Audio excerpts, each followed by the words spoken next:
Chapter 5. My duty was to set snares for Milho, who sold birds in several neighboring villages. There was no one who could compete with him in this.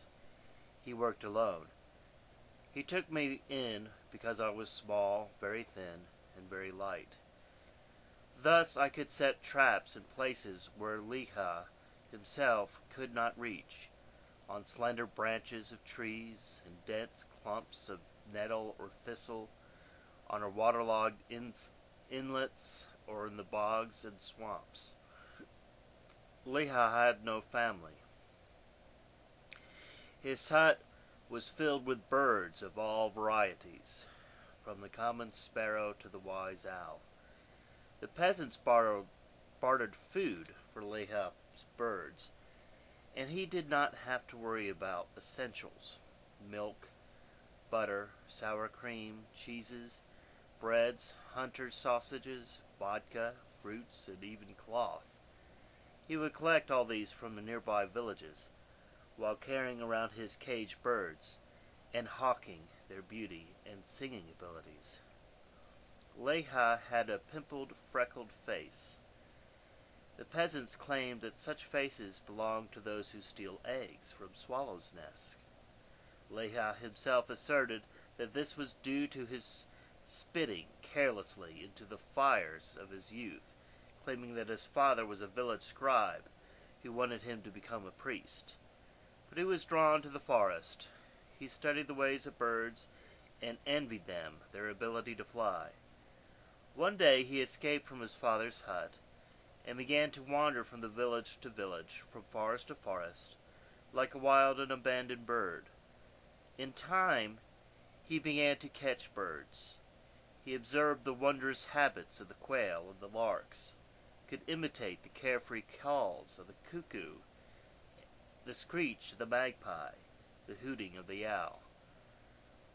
He knew the courting habits of the bullfinch, the jealous fury of the landrail, circling a nest abandoned by its female, and the sorrows of the swallow whose nesting place was wantonly destroyed by young boys. He understood the secrets of the hawk's flight, and admired the stork's patience in hunting for frogs. He envied the nightingale and its song. Thus he passed his youth amidst the birds and the trees. Now he was rapidly growing bald. His teeth were rotting, the skin of his face was sagging into folds, and he was becoming slightly short-sighted. So he settled down for good in a hut he built himself, in which he occupied one corner and filled the others with bird cages. At the very bottom of one of these cages a narrow space was found for me. Milho spoke often of his birds. I listened avidly to everything he had to say. I learned that flocks of storks always came from beyond distant oceans on St. Joseph's Day, and remained in the village until St. Bartholomew's drove all the frogs into the mud with his hoop poles. The mud would plug the frog's mouth, and the storks, unable to hear their croaking, would not be able to catch them, and would therefore have to leave. The storks brought good luck to the houses on which they nested. Milho was the only man in the area who knew how to prepare a stork's nest in advance, and his nests were never without tenants. He charged high prices for building such nests, and only the wealthiest farmers could afford his services. Milho set about his nest building with great deliberation. On the selected roof, he first placed a harrow at the halfway point, providing a framework for the structure. It was always slanted directly towards the west, so that the prevailing winds would not damage the nest badly. Then Milho drove long nails halfway into the harrow, thus providing anchorage for the twigs and straw which the storks gathered themselves. Just before their arrival, he placed a large piece of red cloth in the middle of the narrow harrow to attract the stork's attention. It was known that it brought good luck to see the first springtime stork in flight. But seeing the first springtime stork sitting down was an augury of a year of trouble and misfortune. The storks also provided clues as to what went on in the village. They would never return to a roof under which some misdeed had been committed in their absence, or under which people lived in sin.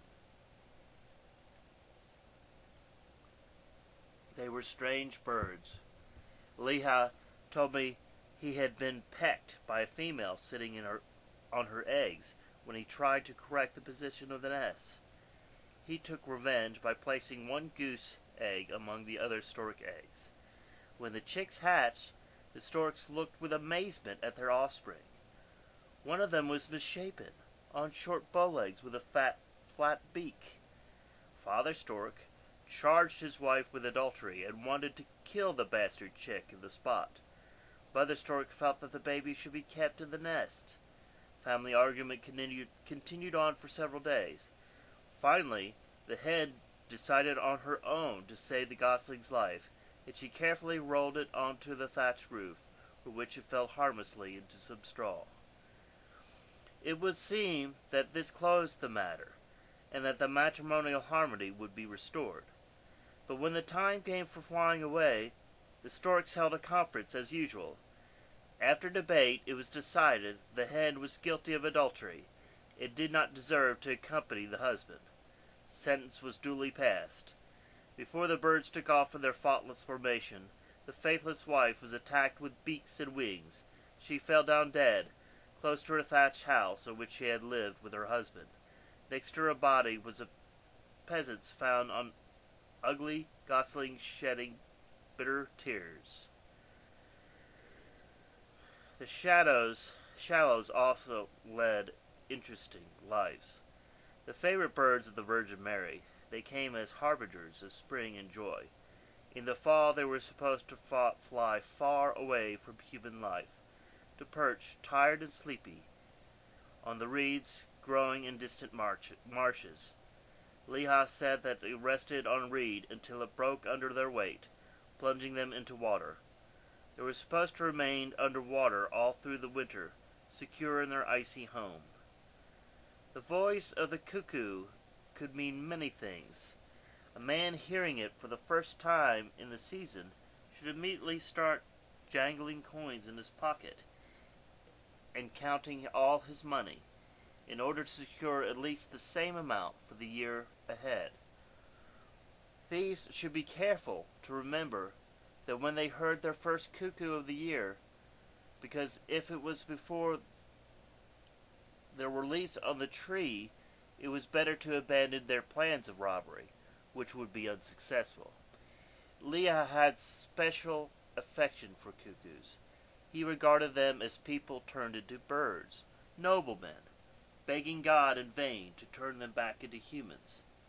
He perceived a clue to the noble ancestry in the manner in which they raised their young. Cuckoos, he said, never undertook the education of their young themselves. Instead, they hired wagtails to feed and look after their young, while they themselves continued flying around the forest, calling upon the Lord to change them back into gentlemen. Leah viewed bats with disgust, regarding them half birds and half mice. He called them emissaries of evil spirits, looking for fresh victims, capable of attaching themselves to a human scalp and infusing sinful desires into the brain. Even bats, however, had their uses. Leo once caught a bat in the attic. He captured it with his net and placed it into an ant-hill outside the house. By the next day, only white bones remained. Leah meticulously collected the skeleton and took out the wishbone, which he wore on his chest. After grinding the rest of the bones into dust, he mixed them in a glass of vodka and gave it to the woman he loved. This, he said, would assure him of her increased desire for him. Leah taught me that a man should always watch birds carefully and draw conclusions from their behavior. If they were seen flying in a red sunset in large numbers, and were as many different breeds that it was obvious that evil spirits on the lookouts were damned souls rode on the wings. When crows, rooks, and jackdaws assembled together in a field, the meeting was usually inspired by an evil one, who tried to install in them hate for other birds.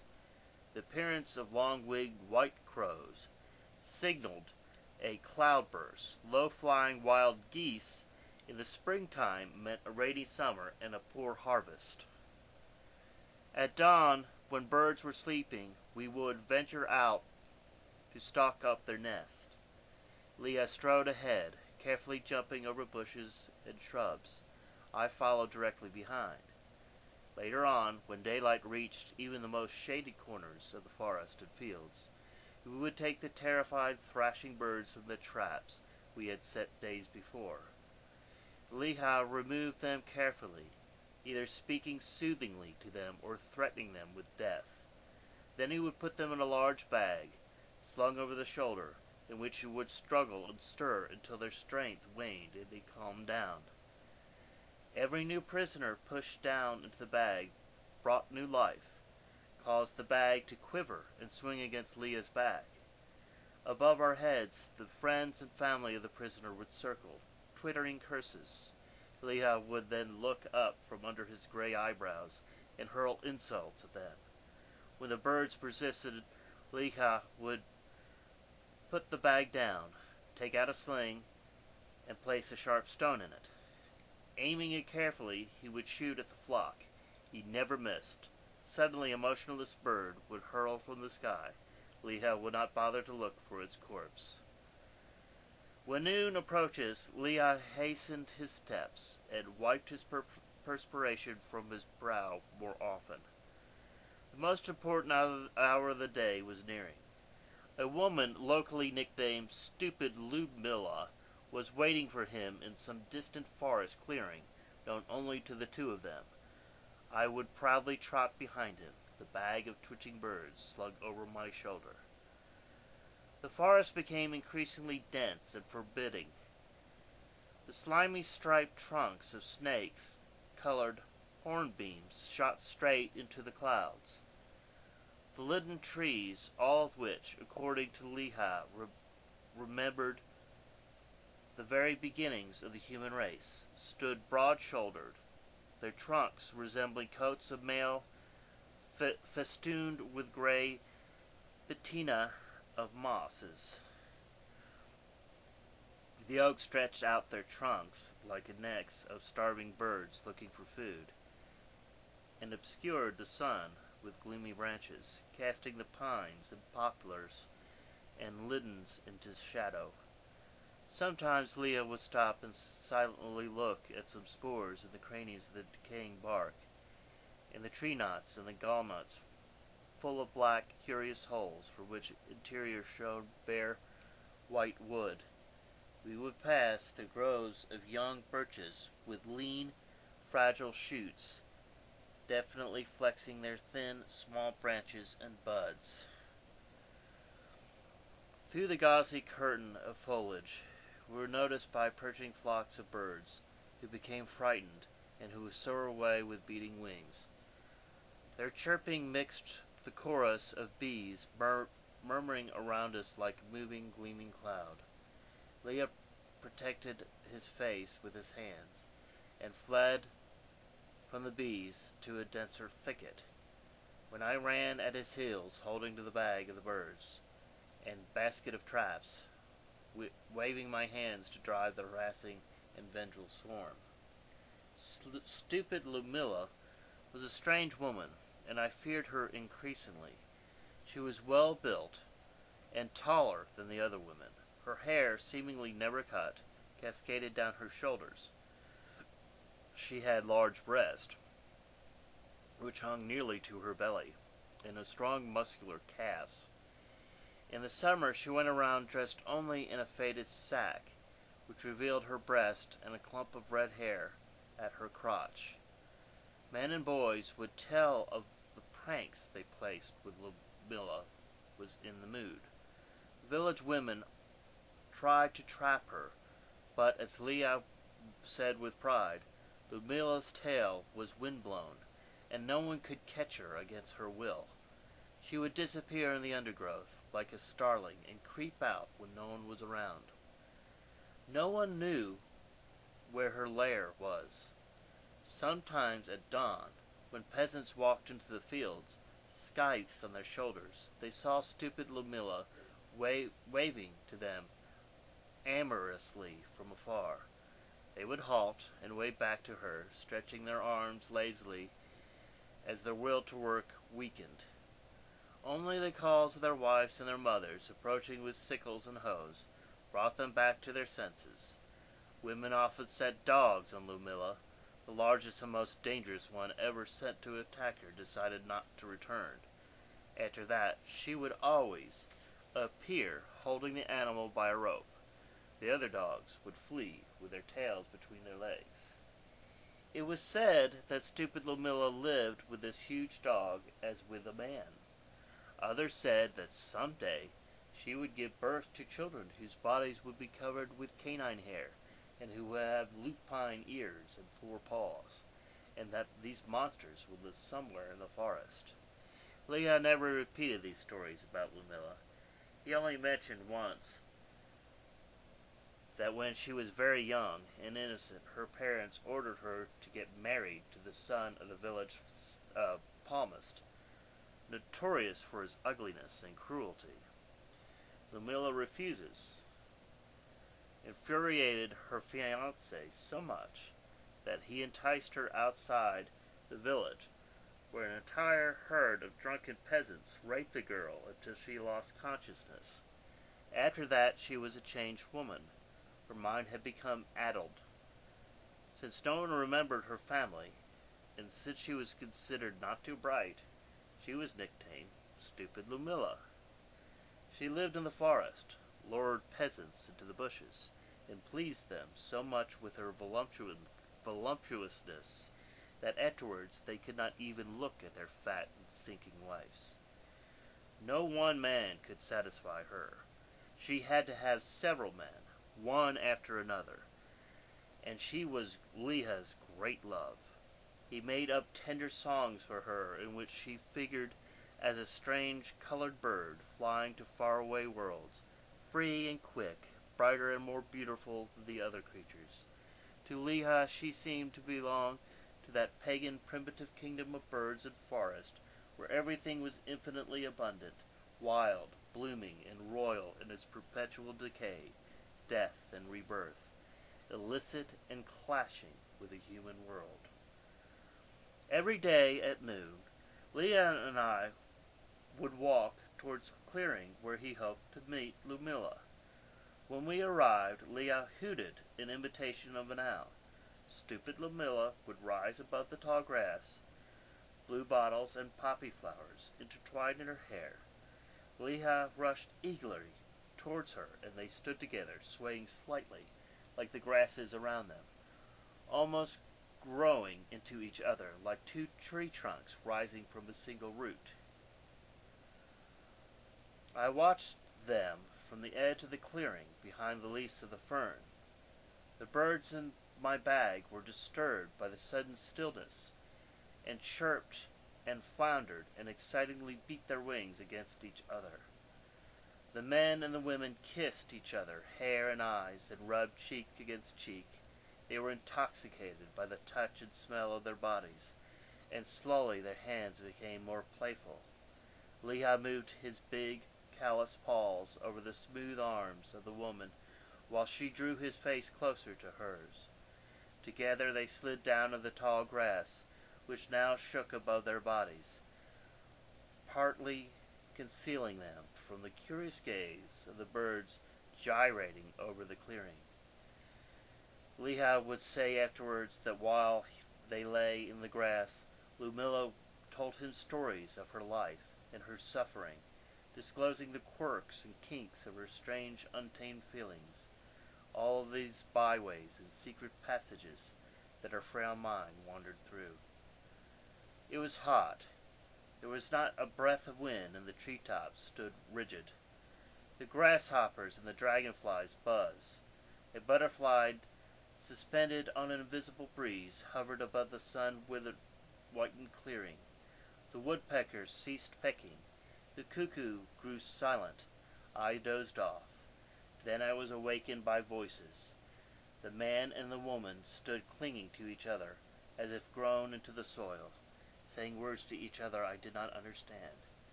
They separated reluctantly. Stupid Lumilla waved her hand. Leah strode towards me, repeatedly turned to look at her as he stumbled, a wistful smile on his lips. On the way home, we set more traps. Leah was tired and taciturn. In the evening, when the birds fell asleep in their cages, he cheered up. Restless, he spoke of Lumilla. His body trembled. He giggled, closed his eyes. His white, pimply cheeks grew flushed. Sometimes days passed, and stupid Lumilla did not appear in the forest. Leah would become possessed by a silent rage. He would stare solemnly at the birds in the cages, mumbling something to himself. Finally, after prolonged scrutiny, he would choose the strongest bird, tie it to his wrist, and prepare stinking paints of different colors, which he mixed together from the most varied components. When the colors satisfied him, Leah would turn the bird over and paint its wings, heads, and breast in a rainbow hue until it became more dappled and vivid than a bouquet of wildflowers. Then we would go into the thick of the forest. There, Leah took out the painted bird and ordered me to hold it in my hand and to squeeze it lightly. The bird would begin to twitter and attract a flock of the same species, which would fly nervously over our heads. Our prisoner, hearing them, strained towards them, warbling more loudly, in his little heart, locked in his freshly painted breast, beating violently. When a sufficient number of birds gathered above our heads, Leah would give me a sign to release the prisoner. It would soar, happy and free, a spot of rainbow against the backdrop of clouds, and then plunge into the waiting brown flock. For an instant, the birds were confounded. The painted bird circling from one end of the flock to the other, vainly trying to convince its kin that it was one of them. But, dazzled by its brilliant colors, they flew around it unconvinced. The painted bird would be forced farther and farther away as it zealously tried to enter the ranks of the flock. We saw soon afterward how one bird after another would peel off in a fierce attack. Shortly, the many-hued shape lost its place in the sky and dropped to the ground. These incidents happened often. When we finally found the painted birds, they were usually dead. Leah keenly examined the number of blows which the birds had received, blood seeping through their colored wings, diluting the paints, and soiling Leah's hands. Stupid Lumilla did not return. Leah, sulking in the glum, removed one bird after another from the cages, painted them in still gaudier colors, and released them to the air to be killed by their kin. One day he drafted a large raven. His wings he painted red, the breast green, and the tail blue. When the flock of ravens appeared over the hut, Leah freed the painted bird. As soon as it joined the flock, a desperate battle began. The changeling was attacked from all sides. Black, red, green, blue feathers began to drop to our feet. The raven ran amok in the skies, and suddenly painted raven plummeted to the fresh plowed soil. It was still alive, opening its beak and vainly trying to move its wings. Its eyes had been pecked out, and fresh blood streamed over the painted feathers. It made yet another attempt to flutter up from the sticky earth, but its strength was gone. Leah grew thin and stayed in his hut more often, swigging the homemade vodka and singing songs about Lumilla.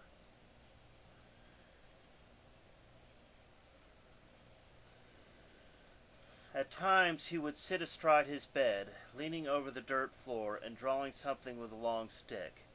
Gradually the outline became clear. It was a figure of the full-breasted, long-haired woman.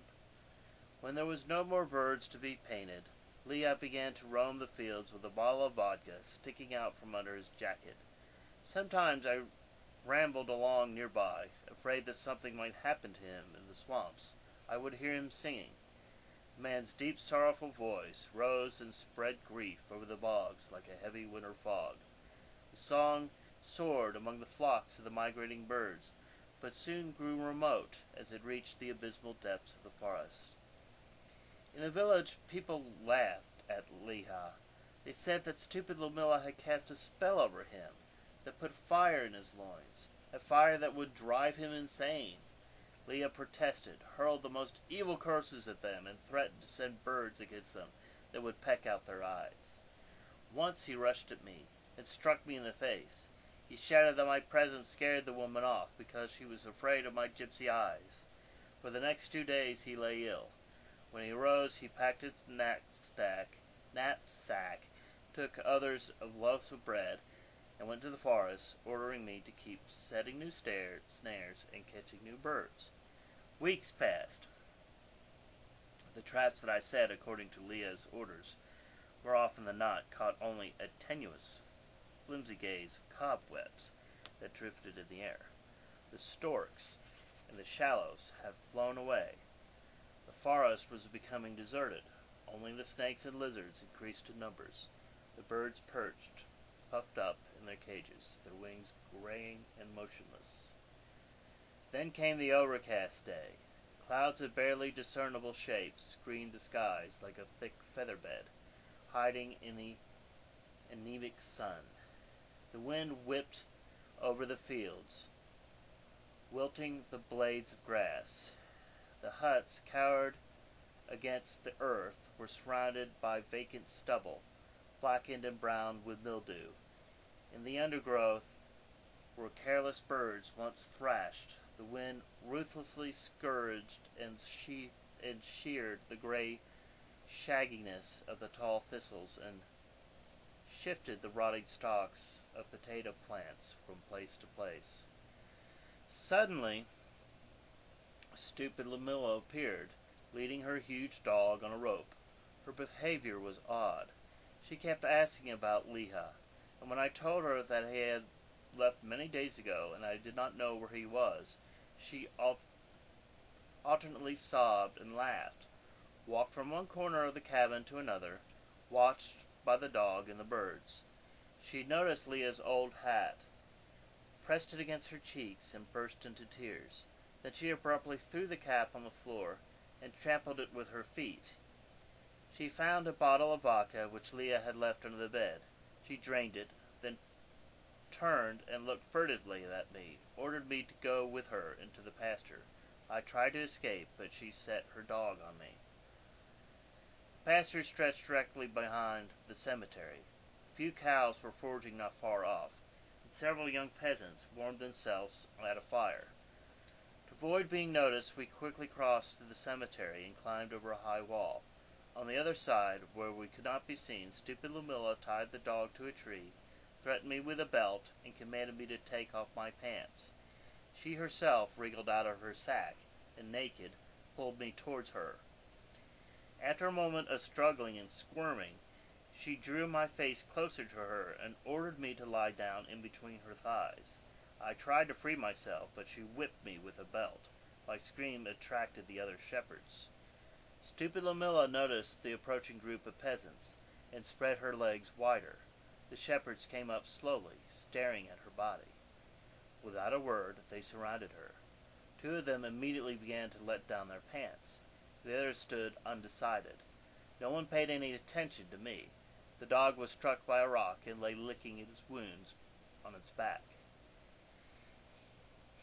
A tall shepherd mounted the woman, while she writhed below him, howling at his every move. The man struck open-handed blows at her breast, leaned over and bit her nipples and kneaded her belly. When she finished and rose, another man took his place. Stupid Lumilla moaned and shuddered, drawing the man to her with her arms and legs. The other men crouched nearby, looking on, snickering and jesting. From behind the cemetery appeared a mob of village women, with rakes and shovels. It was led by several younger women, who shouted and waved their hands. The shepherds hitched up their pants, but did not flee. Instead, they held on desperately, struggling on to the struggling Lumilla. The dog strained at the leash and snarled, but the thick rope did not loosen. The women came closer. I sat down at the safe distance near the cemetery wall. Only then I noticed Leah running against the pastors. He must have returned to the village and learned what was going to happen. The women were quite close now. Before stupid Lumilla had time to get up, the last of the men fled the cemetery wall. The women now grabbed her. Leah was still far away, exhausted. He had to slow down. His pace was shambling, and he stumbled several times. The women held stupid Lumilla down, flat against the grass. They sat there on her hands and legs and began beating her with the rakes, ripping her skin with their fingernails, tearing out her hair, spitting into her face. Leah tried to push through, but they barred her way. He tried to fight, but they knocked him down and hit him brutally. He ceased to struggle, and several women turned him over on his back and straddled him. Then the women killed Lumilla's dog with vicious shovel blows. The peasants were sitting on the wall. When they moved closer towards me, I edged away, ready at any moment to flee the cemetery, where I would be safe among the graves. They feared their spirits and ghouls, with which just said to reside there. Stupid Lumilla lay bleeding. Blue bruised appeared on her tormented body. She groaned loudly, arched her back, trembled, trying vainly to free herself. One of the women now approached, holding a corked bottle of brownish-black manure. To the company of raucous laughter, the loud encouragements from the others, she nettled between Ludma's legs and rammed the entire bottle inside her abused, assaulted slit, which she began to moan and howl like a beast. The other women looked on calmly. Suddenly, with all her strength, one of them kicked the bottom of the bottle, sticking out of stupid Lumilla's groin. There were the muffled noises of the glass shattered inside. Now the women began to kick Lumilla. The blood spurted around the boots and calves. When the last woman had finished kicking, Lumilla was dead. Their fury spent, the women went to the village chattering loudly. Leah rose, her face bleeding. He swayed on his weak legs and spat out several teeth. Sobbing, he threw himself on the dead girl. He touched her mutilated body, crossing himself, babbling through his swollen lips. I sat, huddled and chilled, on the cemetery wall, not daring to move. The sky grayed and darkened. The dead were whispering about the wandering soul of stupid Lumilla, who was still asking mercy for all her sins. The moon came up. Its cold, pale, drained light illuminated only the dark shape of the kneeling man and the fair hair of the dead Lumilla laying on the ground. I slept and woke by turns. The wind raged over the graves, hanging wet leaves on the arms of the crosses.